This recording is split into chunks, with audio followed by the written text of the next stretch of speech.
지금 즉시 여러분의 현관으로 가보십시오.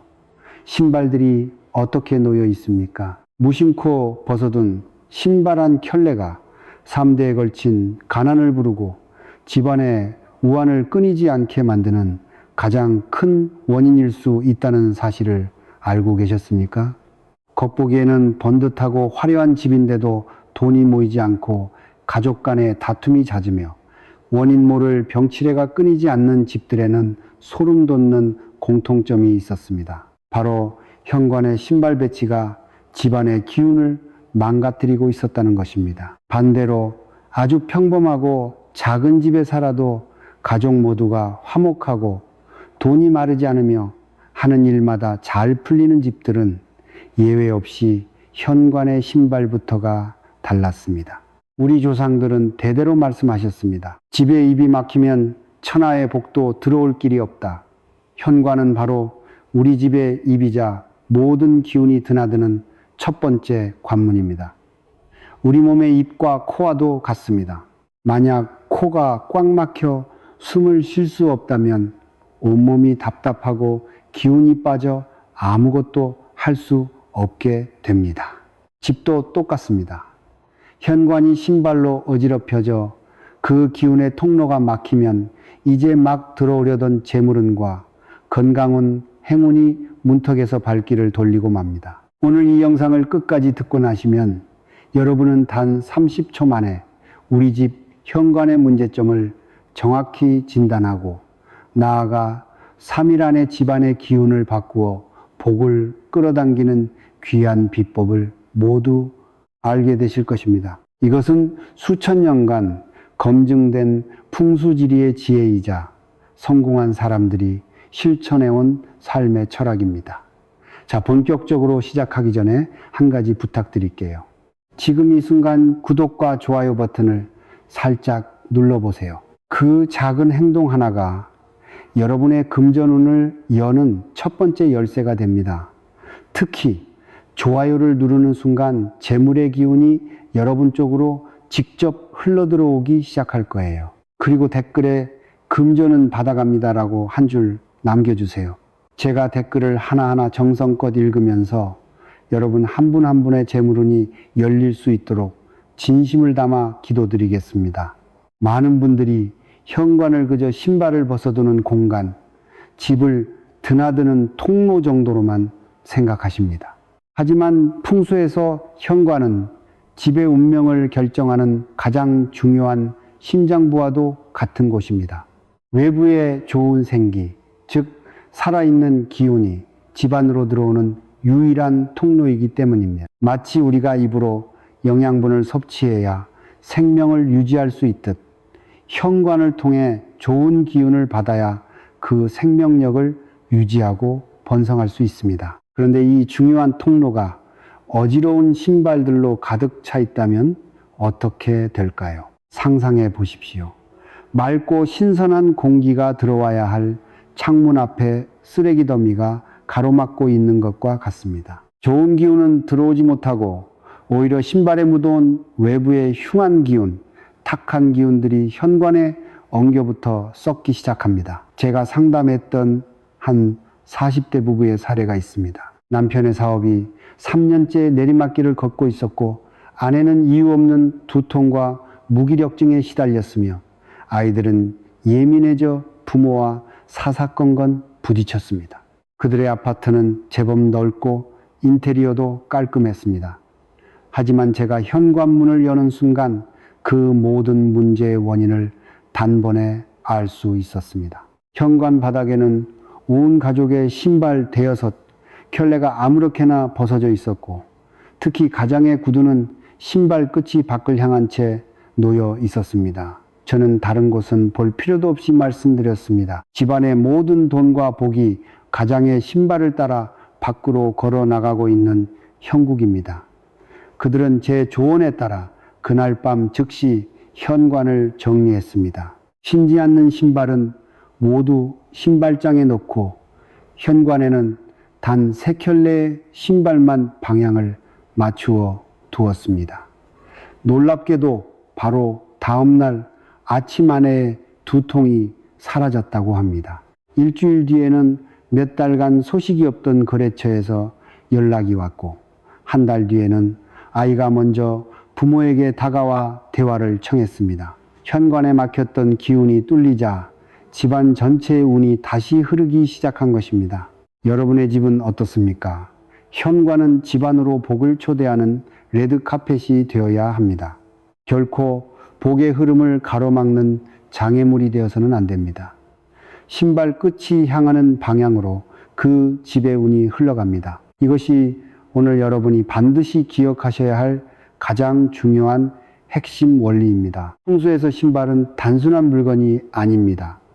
그것은 이동과 방향성, 그리고 그 신발 주인의 사회적 활동과 기운 그 자체를 상징합니다. 우리가 신발을 신고 밖으로 나가 세상을 활보하듯 신발에는 주인의 활동적인 에너지가 그대로 담겨 있습니다. 그렇기에 신발 끝, 즉 신발의 앞코가 향하는 방향은 그 집에 머무는 기운이 나아가고자 하는 방향을 결정짓는 나침반 역할을 합니다. 만약 여러분의 신발 끝이 현관문을 향해 있다면 이것은 어떤 의미일까요? 풍수적으로 이는 집을 등지고 밖으로 나가려는 기운을 의미합니다. 밖에서 벌어온 재물과 복이 집안으로 들어와 쌓이는 것이 아니라 현관에 도착하자마자 신발 끝을 따라 다시 밖으로 줄줄 새어나가는 형국입니다. 마치 및 빠진 독에 물을 붓는 것과 같습니다. 아무리 열심히 돈을 벌고 좋은 기회를 만들어도 그 에너지가 집안에 머무르지 못하고 곧바로 빠져나가 버리니 재산이 모일 리가 없습니다. 더욱 심각한 것은 이것이 단순히 재물운에만 영향을 미치는 것이 아니라는 점입니다. 신발 끝이 밖을 향하고 있으면 그 집에 사는 사람들의 마음 또한 항상 집 밖을 향하게 됩니다. 가족들이 집에 들어와도 편안함을 느끼지 못하고 자꾸 밖으로 돌게 됩니다. 부부 사이는 멀어지고 자녀들은 집에 있기보다는 친구들과 어울리며 방황하기 쉽습니다. 제가 상담했던 한 성공한 사업가의 집은 현관이 언제나 호텔 로비처럼 깨끗했습니다. 하지만 단 한 가지, 외출하고 돌아오면 신발을 벗는 습관이 문제였습니다. 그는 늘 신발을 벗어 뒤로 휙 던져 두었는데 그러면 자연스럽게 신발 앞코가 문 쪽을 향하게 되었습니다. 제가 신발의 방향만 안쪽으로 돌려 놓으시라고 조언해 드렸습니다. 그는 반신반의했지만 즉시 실천했습니다. 그리고 3개월 후 막혔던 사업에 물꼬가 터지기 시작했다며 감사 인사를 전해왔습니다. 신발의 방향을 안쪽으로 돌리는 것은 외부의 복을 집안으로 환영하고 이미 들어온 복을 집안에 잘 가두는 가장 기본적인 행위입니다. 지금 당장 여러분의 신발 끝이 어디를 향하고 있는지 확인해 보십시오. 그 방향이 바로 여러분 가정의 운이 흘러가는 방향입니다. 우리에게 너무나도 잘 알려진 현대그룹의 창업주고 정주영 회장의 일화는 현관 풍수의 중요성을 증명하는 가장 강력한 사례입니다. 1970년대 초 현대가 아직 작은 건설사였고 조선소 건립 문제로 큰 어려움을 겪고 있을 때의 일입니다. 하루는 정주영 회장이 지친 몸을 이끌고 집에 돌아왔는데 현관에 들어서는 순간 그의 얼굴이 굳어졌습니다. 가족들의 신발이 아무렇게나 사방으로 흩어져 있고 몇몇 신발은 문 쪽을 향해 놓여 있었기 때문입니다. 그 모습을 본 정주영 회장은 그 자리에서 불호령을 내렸습니다. 당장 모두 나와 보거라. 그는 가족들을 현관에 모아놓고 이렇게 꾸짖었다고 합니다. 자기 신발 하나 바로 놓지 못하는 사람이 어떻게 회사를 바로 세우고 나라의 일을 바로 하겠느냐. 집안의 얼굴인 현관이 이 모양인데 어떤 복이 우리 집에 들어오겠는가. 그날 이후 집안 사람들은 모든 신발의 앞코가 집안 쪽을 향하도록 가지런히 정돈하고 신발 사이의 간격까지 맞추었습니다. 그러자 신기한 일이 벌어지기 시작했습니다. 그가 신발 정리를 시작한 지 불과 3개월 만에 불가능해 보였던 조선소 수주 계약이 극적으로 성사되었습니다. 6개월 후에는 중동 진출이라는 새로운 기회가 찾아왔고 1년 후 현대건설은 세계적인 기업으로 성장하는 발판을 마련했습니다. 정주영 회장은 평생 이렇게 말했다고 합니다. 현관은 그 집의 얼굴이고 신발은 그 집 사람들의 마음가짐이다. 신발이 바르면 마음이 바르고 마음이 바르면 모든 일이 바르게 풀린다. 이것이 과연 우연일까요? 절대 그렇지 않습니다. 큰 성공을 이룬 사람들은 공통적으로 이런 사소해 보이는 질서의 힘을 알고 있습니다. 그들은 운이란 하늘에서 뚝 떨어지는 것이 아니라 내가 머무는 공간의 기운을 어떻게 다스리느냐에 따라 만들어진다는 것을 본능적으로 체득하고 있는 것입니다. 여러분도 오늘부터 가정의 운을 직접 정리해 보십시오. 작은 신발 정리 하나가 여러분의 인생에 거대한 변화를 가져올 것입니다. 이제부터는 여러분의 현관에서 절대 있어서는 안 될 집안의 운을 망치는 치명적인 신발 배치법 3가지를 먼저 알려드리겠습니다. 만약 여러분의 집에 하나라도 해당된다면 오늘 밤 반드시 바로잡으셔야 합니다. 첫 번째는 앞에서 강조했듯 신발 뒤꿈치가 현관문 쪽을 향하는 경우, 즉 신발 앞코가 문 밖을 향하는 것입니다. 이는 들어온 복을 다시 밖으로 차내는 것과 같아 재물이 모이지 않는 가장 큰 원인이 됩니다. 두 번째, 치명적인 실수는 신발이 짝짝이로 흩어져 있는 경우입니다. 현관 왼쪽 구석에 운동화 한 짝, 오른쪽 끝에 다른 한 짝이 외롭게 떨어져 있는 모습을 상상해 보십시오. 풍수에서 한 켤레의 신발은 음양의 조화이자 부부를 상징합니다. 그런데 이 신발이 짝을 잃고 흩어져 있다는 것은 곧 부부 사이에 금이 가고 관계가 멀어짐을 암시하는 매우 불길한 형상입니다. 또한 이는 가족 구성원들의 마음이 각자 제멋대로 흩어져 화합하지 못하고 있음을 보여주는 신호이기도 합니다. 집안의 기운은 가족이 한 마음으로 뭉칠 때 가장 강해지는데 현관의 신발부터가 분열의 기운을 내뿜고 있으니 어찌 가정이 화목할 수 있겠습니까? 세 번째, 절대 해서는 안 될 배치는 신발을 위아래로 겹쳐서 쌓아두는 것입니다. 좁은 현관 공간을 아끼기 위해 신발 위에 다른 신발을 포개어 놓는 분들이 정말 많습니다. 하지만 이것은 풍수적으로 최악의 배치 중 하나입니다. 신발을 겹쳐 놓는 행위는 가족 구성원 간의 위계 질서를 무너뜨리고 서로가 서로를 짓밟는 기운을 만들어냅니다. 특히 자녀의 신발이 부모의 신발 위에 올라가 있는 것은 절대 금물입니다. 이는 자식이 부모 머리 꼭대기에 올라앉아 부모를 무시하고 제멋대로 행동하는 기운을 강력하게 형성합니다. 신발의 위치는 곧 그 집안에서의 사람의 위치를 상징합니다. 서로를 존중하고 화목한 가정을 원하신다면 결코 신발을 겹쳐 쌓아두지 마십시오.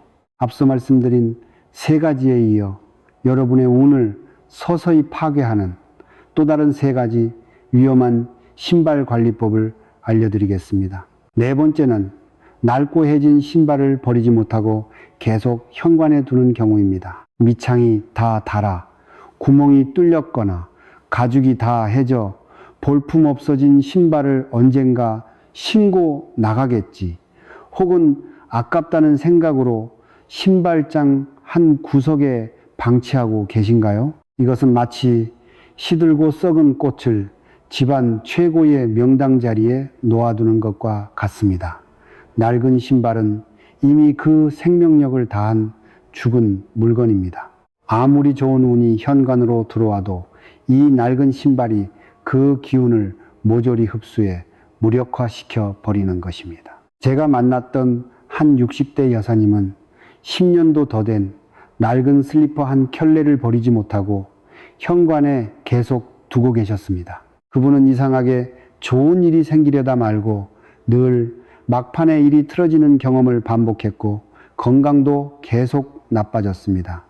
제가 그 슬리퍼가 집안의 좋은 기운을 모두 훔쳐가고 있다고 말씀드리며 감사한 마음으로 보내드리라고 설득했습니다.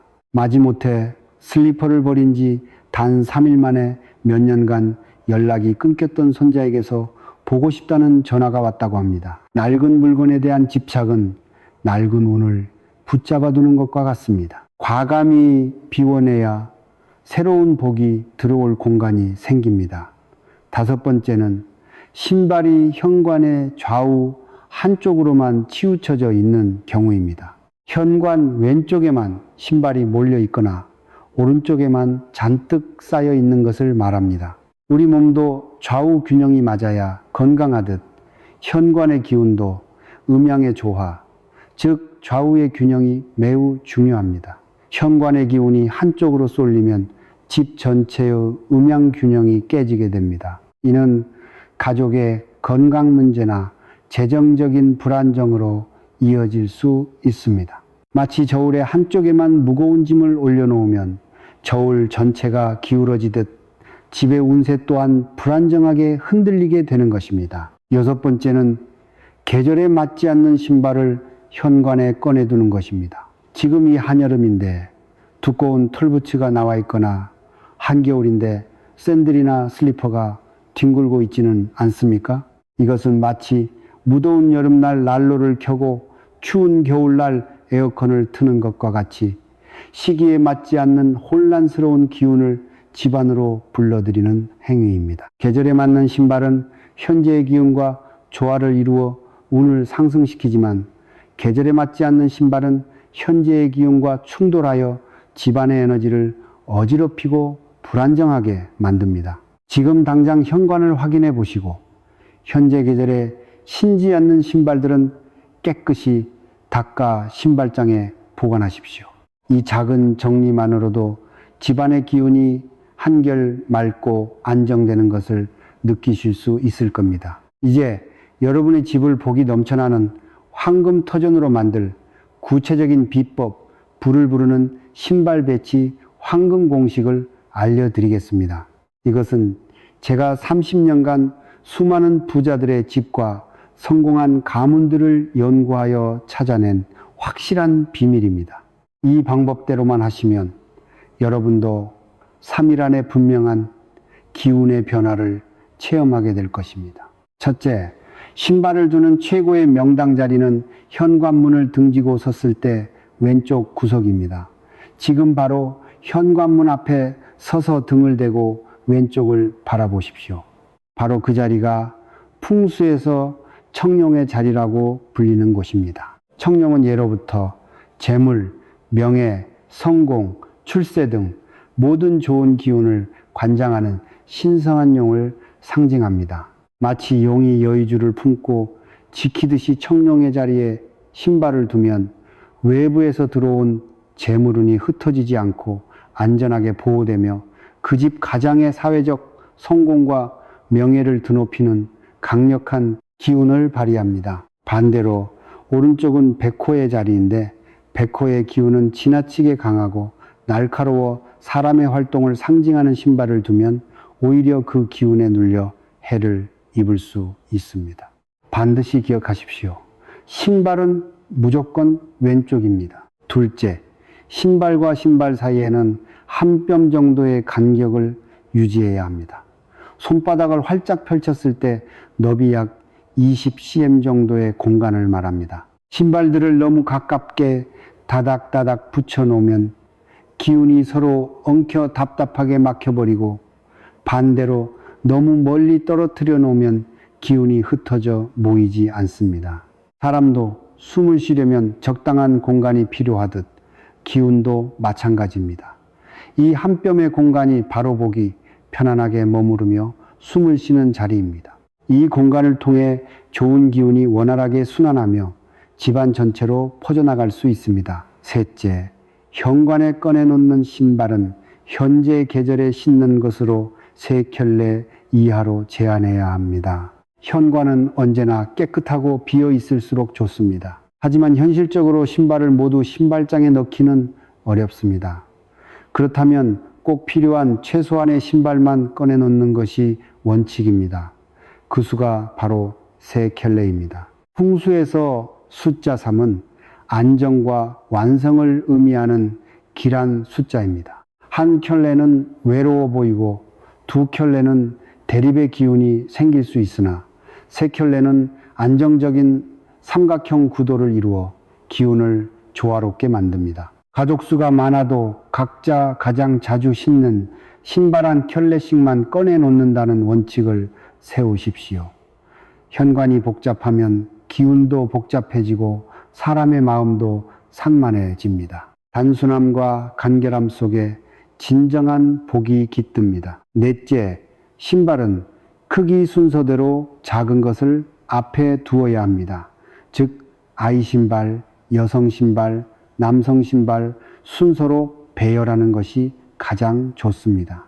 이것은 집안의 성장과 발전을 상징하는 매우 중요한 배치입니다. 작은 씨앗에서 시작해 점점 큰 나무로 자라나듯 작은 신발에서 큰 신발로 이어지는 모습은 그 가문이 대대로 번창하고 자손들이 무럭무럭 성장해 나가는 길한 기운을 만들어 냅니다. 반대로 큰 신발을 앞에 두면 마치 큰 바위가 앞을 가로막고 있는 형상과 같아 자녀들의 성장을 가로막고 집안의 발전을 저해하는 기운이 생길 수 있습니다. 반드시 기억하십시오. 성장의 기운은 작은 것에서 큰 것으로 흐릅니다. 좋은 기운을 끌어당기고 나쁜 기운을 막는 비법이 있습니다. 앞서 말씀드린 황금 공식 4가지를 실천하셨다면 이제 그 효과를 극대화하고 나쁜 기운의 침입을 원천적으로 차단하는 3가지 강화 비법을 알려드리겠습니다. 5번째, 신발장 안에 참수치나 굵은 소금을 놓아두십시오. 수천 예로부터 강력한 정화 작용과 탈취 효과가 있는 것으로 알려져 있습니다. 풍수적으로 수천 주변의 모든 나쁜 기운과 습한 기운, 탁한 기운을 빨아들이는 천연 공기 청정기이자 강력한 제습기입니다. 신발장 한쪽 구석에 검고 좋은 참수 서너 덩어리를 놓아두는 것만으로도 신발에 묻어온 외부의 부정적인 에너지를 깨끗하게 정화할 수 있습니다. 굵은 소금을 작은 종지나 그릇에 담아두는 것도 매우 효과적입니다. 소금은 예로부터 모든 부정한 것을 물리치고 애군을 쫓는 신성한 물질로 여겨져 왔습니다. 소금의 강력한 정화 에너지가 현관을 통해 들어오는 나쁜 기운을 막아주는 방패 역할을 합니다. 소금은 한 달에 한 번 정도 새 것으로 갈아주시는 것이 좋습니다. 6번째, 행운을 부르는 식물이나 작은 풍수 소품을 함께 두십시오. 신발장이나 현관의 빈 공간에 작은 화분을 하나 놓아보세요. 특히 돈나무라고 불리는 금전수나 밤에도 산소를 내뿜어 공기를 정화하는 산세베리아 같은 식물이 좋습니다. 살아있는 식물이 뿜어내는 강력한 생명 에너지는 현관의 기운을 활기차게 만들고 신발에 스며든 죽은 기운이나 탁한 기운을 정화하는 놀라운 힘을 가지고 있습니다. 마치 맑은 샘물이 고인 물을 밀어내듯 식물의 생기가 현관 전체의 기운을 막고 건강하게 바꿔줍니다. 또한 손바닥 크기 정도의 작은 황금 두꺼비나 코끼리상 혹은 맑은 수정구슬 같은 풍수 소품을 두는 것도 좋습니다. 황금 두꺼비는 재물을 물어다주는 상징이며 수정은 나쁜 기운을 차단하고 긍정적인 에너지를 증폭시키는 역할을 합니다. 단, 너무 크거나 과한 장식은 오히려 기의 흐름을 방해할 수 있으니 작고 정갈한 것으로 선택하는 것이 중요합니다. 7번째, 한 달에 한 번은 반드시 신발장과 현관을 환기시켜야 합니다. 기운은 고여 있으면 썩습니다. 맑은 기운을 유지하기 위해서는 반드시 순환시켜 주어야 합니다. 맑은 날을 골라 한 달에 한 번 신발장 문을 활짝 열고 현관문도 함께 여러 바람이 통하게 해 주십시오. 가능하다면 선풍기를 이용해 신발장 안쪽으로 바람을 불어넣어 묵은 기운을 강제로 빼내는 것도 좋은 방법입니다.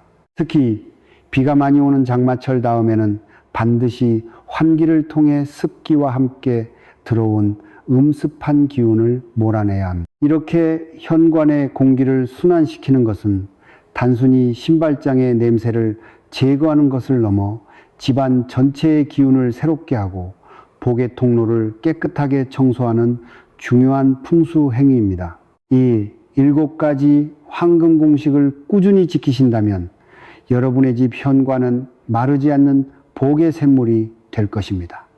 여러분의 현관이 바로 여러분의 운명입니다. 오늘 우리는 현관의 신발 한 켤레가 한 집안의 흥망성쇠를 어떻게 좌우하는지에 대한 깊은 지혜를 나누었습니다. 지금 당장 현관으로 다시 가보십시오. 여러분의 신발은 이제 어떤 모습으로 놓여 있습니까? 오늘 밤 시작하십시오. 신발의 방향을 집안 쪽으로 돌리고 짝을 맞추어 나란히 정리하고 낡은 신발은 과감히 비워내십시오. 그 작은 실천이 여러분 가정에 막혀 있던 복의 물꼬를 터주는 위대한 첫걸음이 될 것입니다. 복은 언제나 준비된 사람, 정돈된 공간에 찾아옵니다. 그 준비는 결코 거창한 것이 아닙니다. 오늘 우리가 함께 배운 이 작은 실천에서부터 모든 것이 현관에서 시작된 작은 변화가 여러분의 인생을 거대한 풍요와 행복으로 이끌어 줄 것입니다. 그리고 이어서 다음 주제를 공유하겠습니다. 부자 되려면 소주 한 병을 집안 이곳에 두세요. 쏟아지는 부잣집 풍수 비법. 단 한 병의 소주를 집안 이곳에 두는 것만으로도 막혀있던 돈의 흐름이 터지고 대운이 열리기 시작합니다. 많은 분들이 정말 열심히 살아가는데도 이상하게 돈이 모이지 않고 좋은 기회는 번번이 나를 비켜간다고 하소연하십니다. 이것은 운이 나빠서가 아닙니다. 집안에 흐르는 재물의 기운이 어딘가에 꽉 막혀 정체되어 있기 때문입니다. 그 흐름을 뚫어주지 않으면 아무리 좋은 운이 문 앞까지 와도 집안으로 들어오지 못하고 그대로 흩어져 버립니다. 오늘 이 영상에서는 우리 조상님이 남몰래 실천해 왔고 현대의 부자들이 그 원리를 응용하여 지금도 사용하고 있는 강력한 풍수 비법을 알려드리고자 합니다. 바로 소주 한 병을 이용해 막힌 돈의 길을 강력하게 뚫고 사람과 기회를 끌어당겨 재물복이 쏟아지게 만드는 방법입니다.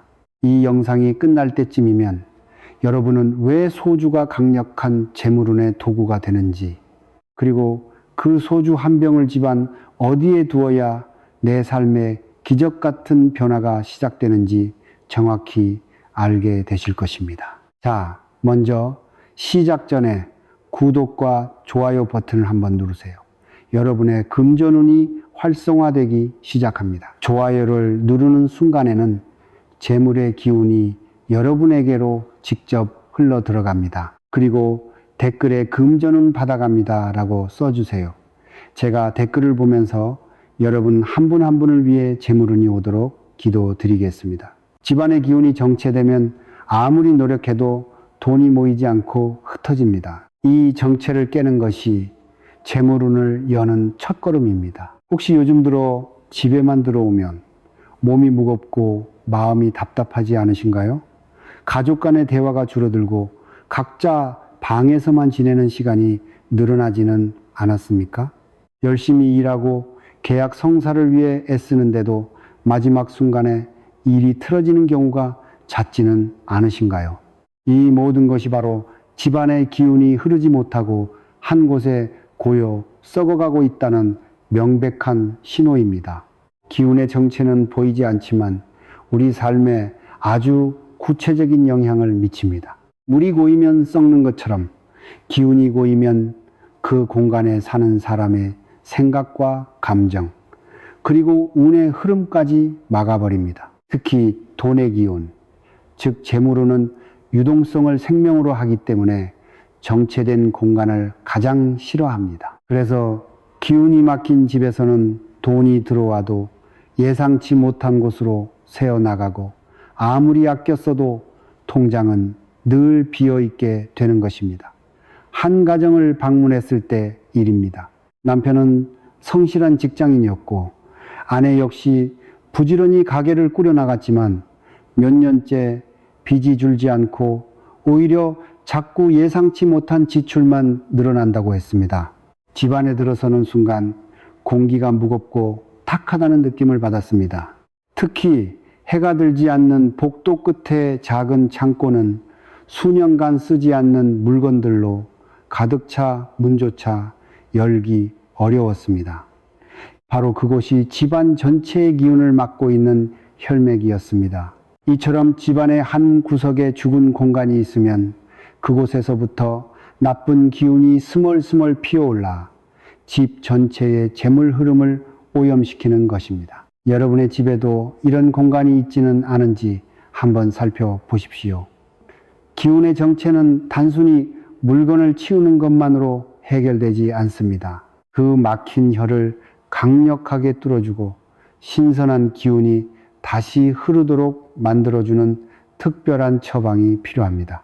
오늘 우리가 이야기할 소주 한 병이 바로 그 역할을 하는 가장 강력하고 손쉬운 도구가 될 것입니다. 소주는 단순한 술이 아니라 곡물의 생명력이 응축되고 발효를 통해 변화와 확산의 힘을 품은 강력한 풍수도구입니다.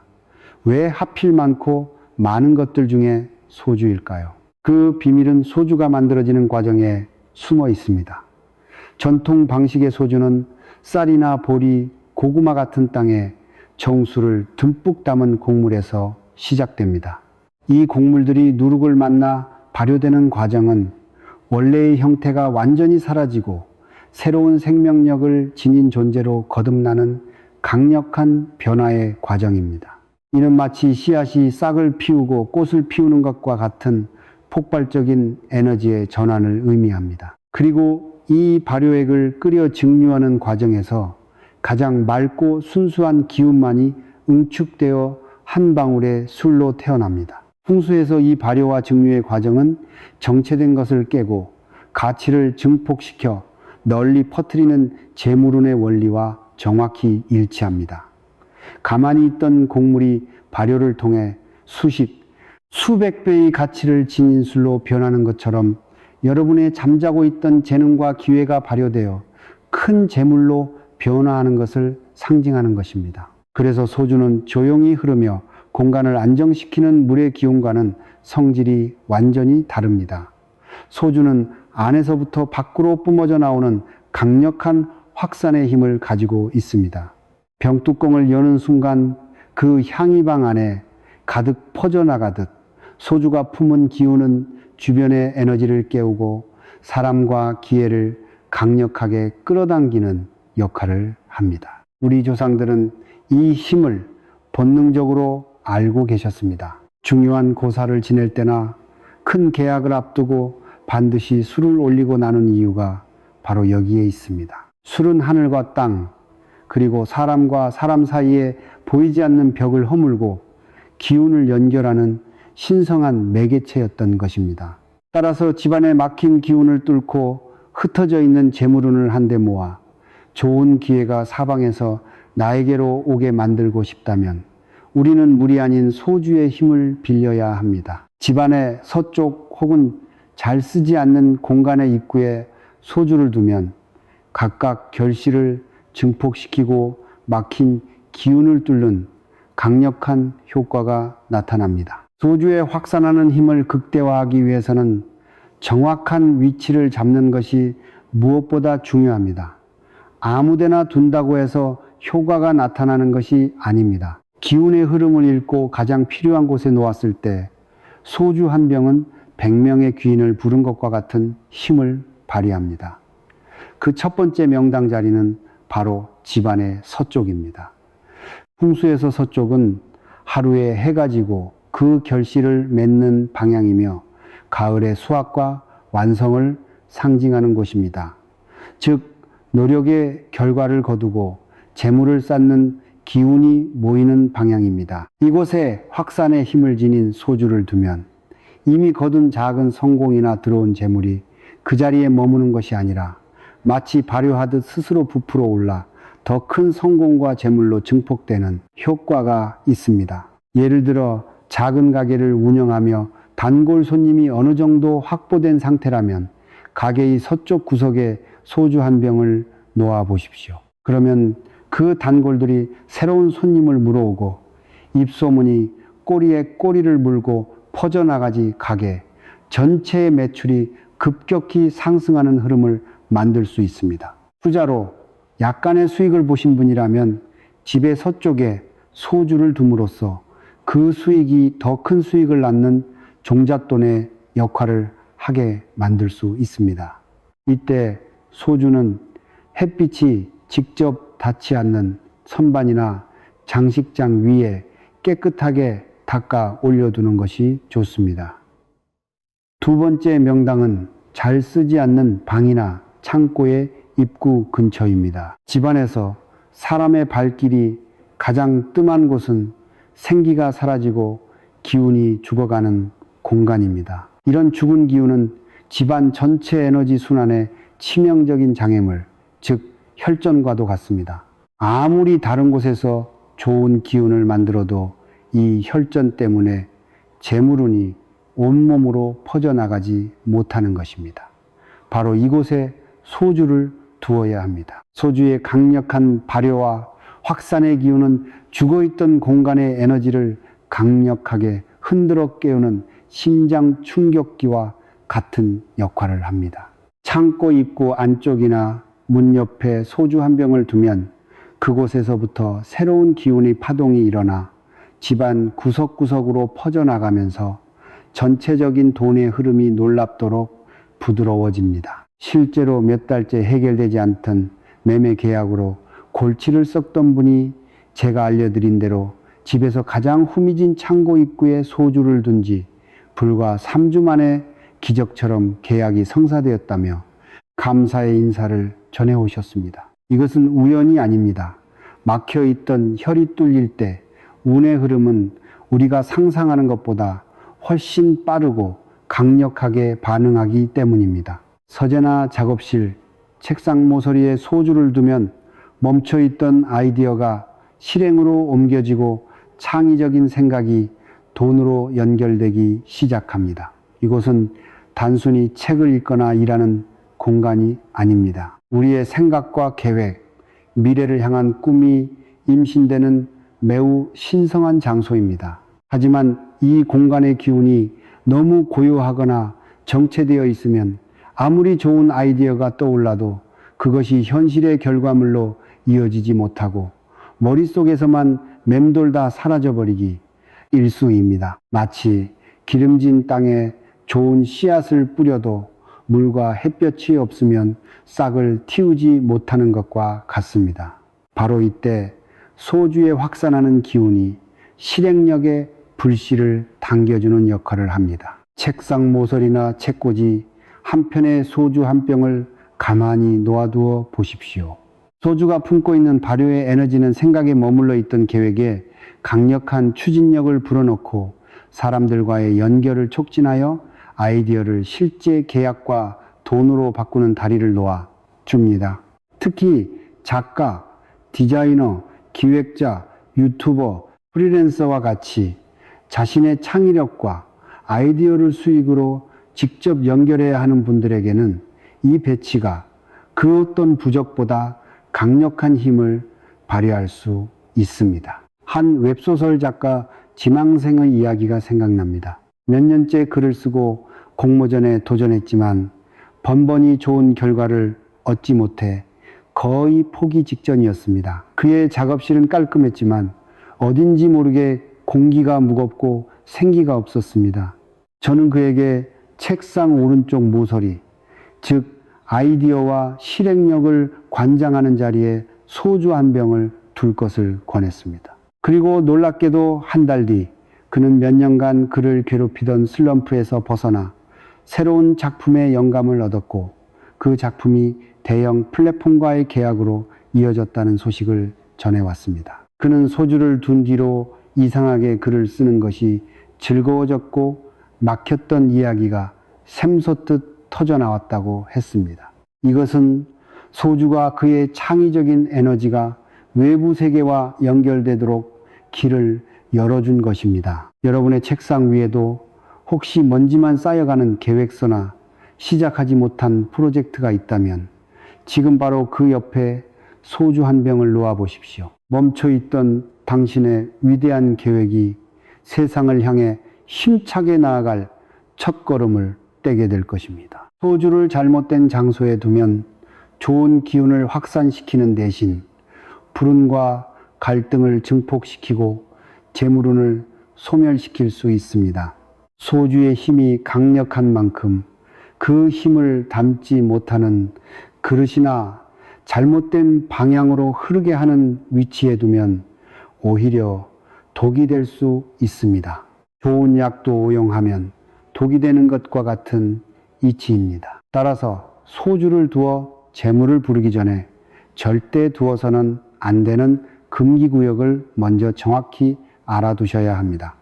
첫 번째 금기 장소는 아이방입니다. 간혹 아이의 학업운을 높여주고자 하는 마음에 아이방 책상에 소주를 두려는 분들이 계십니다. 하지만 이는 절대 금물입니다. 아이의 공간은 안정되고 차분한 기운 속에서 정서적, 신체적 성장이 조화롭게 이루어져야 하는 곳입니다. 그런데 소주는 기운이 매우 활발하고 때로는 불처럼 뜨겁게 끓어오르는 성질을 가지고 있습니다. 이러한 기운은 아이의 집중력을 흐트러뜨리고 마음을 산만하게 만들며 심할 경우 수면 리듬을 깨트려 성장에까지 나쁜 영향을 줄 수 있습니다. 아이방에는 확산의 기운보다는 맑은 물 한 잔이나 작은 관엽식물처럼 정화와 안정의 기운을 지닌 것을 두는 것이 100번 옳습니다. 두 번째는 텔레비전, 컴퓨터, 오디오 등 각종 전자기기 바로 옆입니다. 전자기기는 현대 생활에 필수적이지만 풍수적으로는 끊임없이 불규칙한 전자파와 인위적인 기운을 내뿜는 존재입니다. 소주의 순수하고 자연적인 발효의 기운이 이러한 혼란스러운 기운과 섞이게 되면 공간의 에너지는 매우 혼탁하고 불안정해집니다. 이는 마치 맑은 샘물에 흙탕물을 붓는 것과 같습니다. 이렇게 혼탁해진 기운은 재물운에 직접적으로 부정적인 영향을 미쳐 돈 문제로 인한 갈등이나 예상치 못한 기기, 고장으로 인한 지출을 유발할 수 있습니다. 세 번째는 햇볕이 강하게 내리쬐는 남향 창가입니다. 남쪽은 풍수에서 불의 기운이 가장 강한 방향입니다. 이곳에 알코올 성분인 소주를 그것도 강한 직사 광선에 노출되게 두면 소주가 품은 좋은 기운은 모두 증발하여 사라져버리고 오히려 공간에 불필요한 화기와 조급함만 남기게 됩니다. 이는 재물을 태워버리고 사람의 마음을 조급하게 만들어 잘못된 판단을 내리게 할 수 있습니다. 마지막으로 가장 최악의 장소는 바로 화장실입니다.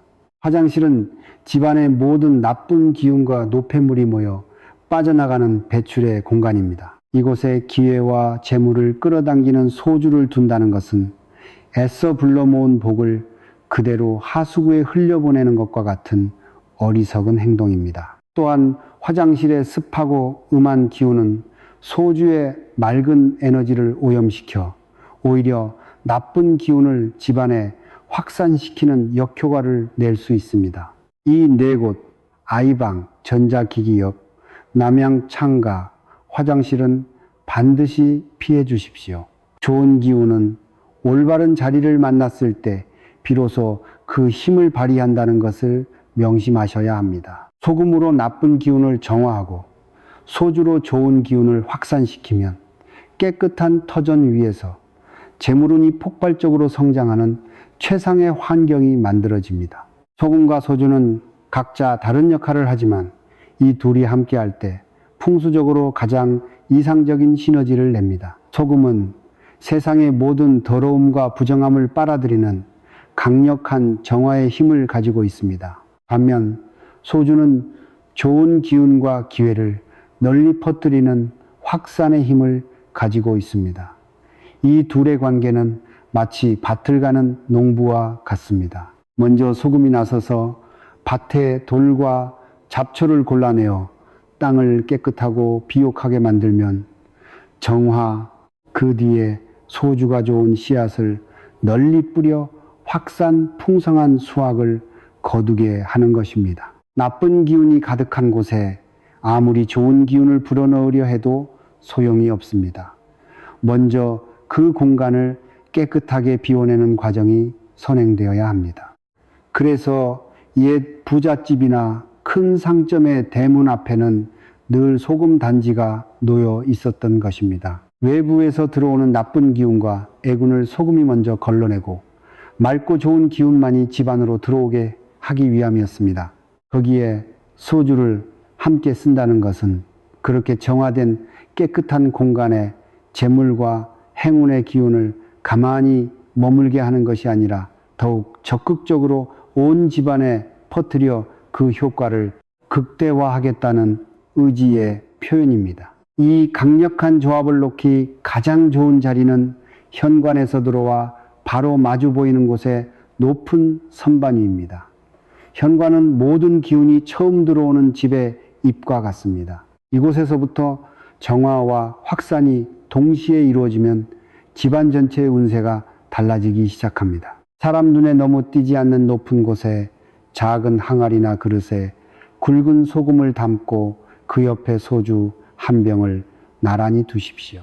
들어오는 기운은 소금에 의해 맑게 걸러지고 소주에 의해 재물의 기운으로 증폭되어 집안 구석구석으로 퍼져나갈 것입니다. 또 다른 좋은 자리는 중요한 서류나 계약서, 통장 등을 보관하는 곳입니다.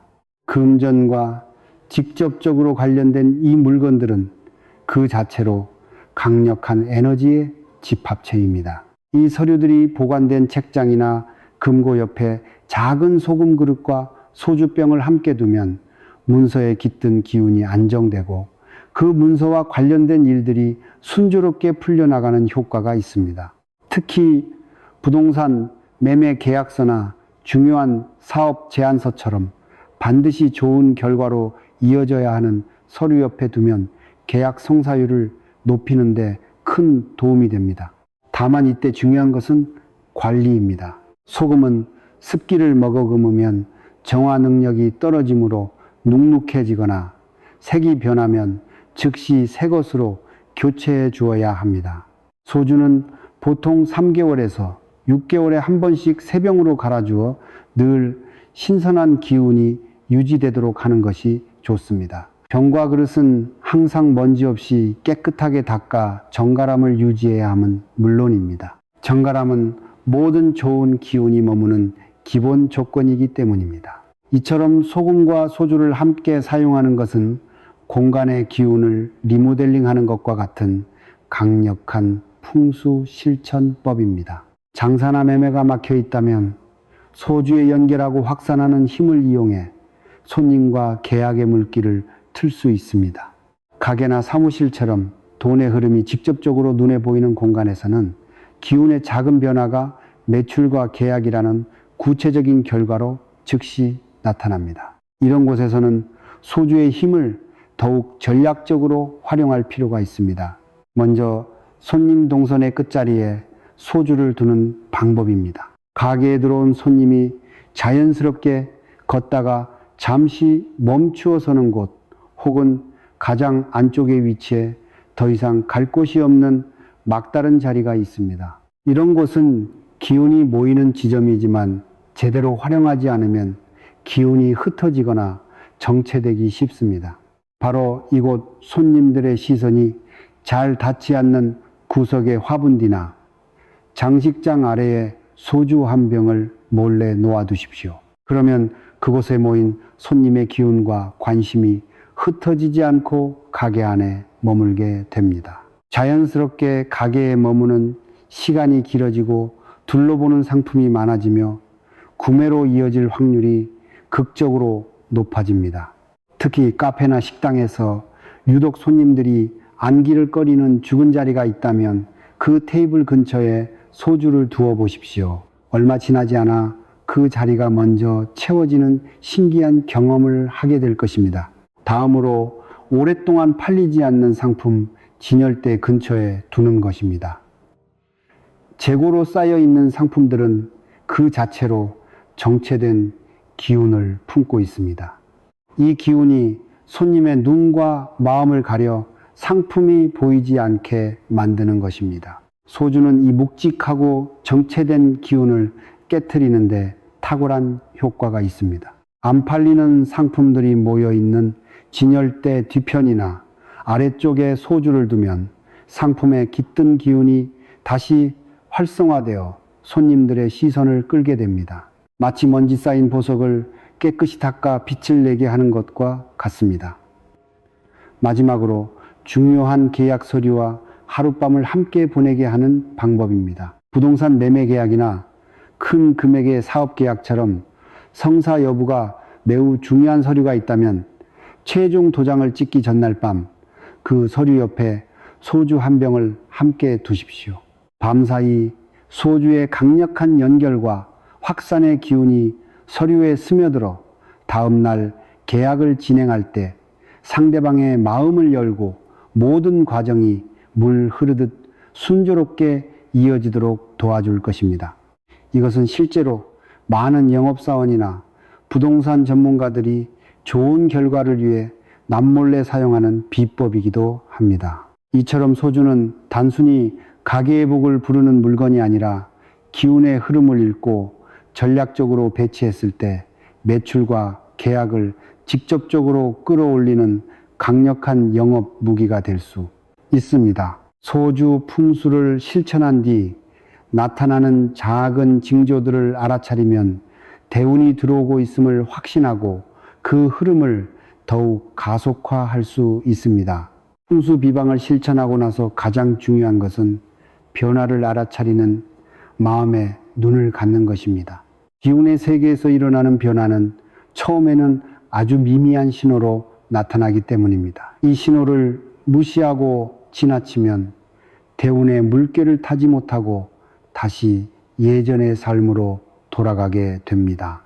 가장 먼저 나타나는 긍정적인 징조는 집안의 분위기가 바뀌는 것입니다. 이전에는 저녁 식사 시간에도 각자 휴대전화를 들여다보며 침묵이 흘렀던 가족들이 어느 날부터인가 서로의 하루를 묻고 함께 웃는 시간이 늘어납니다. 혹은 몇 달간 왕래가 없던 친척이나 친구에게서 반가운 연락이 오거나 예고 없이 손님이 찾아와 집안에 활기가 도는 일이 생깁니다. 집안 공기가 왠지 모르게 맑고 가벼워진 것 같고 아침에 일어날 때 몸이 개운하게 느껴진다면 이것이 바로 소주가 퍼뜨린 운의 기운이 사람 사이의 관계를 회복시키고 집안에 생기를 불어넣고 있다는 명백한 증거입니다. 두 번째 징조는 새로운 인맥과 기회 제안이 들어오는 것입니다. 예전에는 수십 통의 이메일을 보내고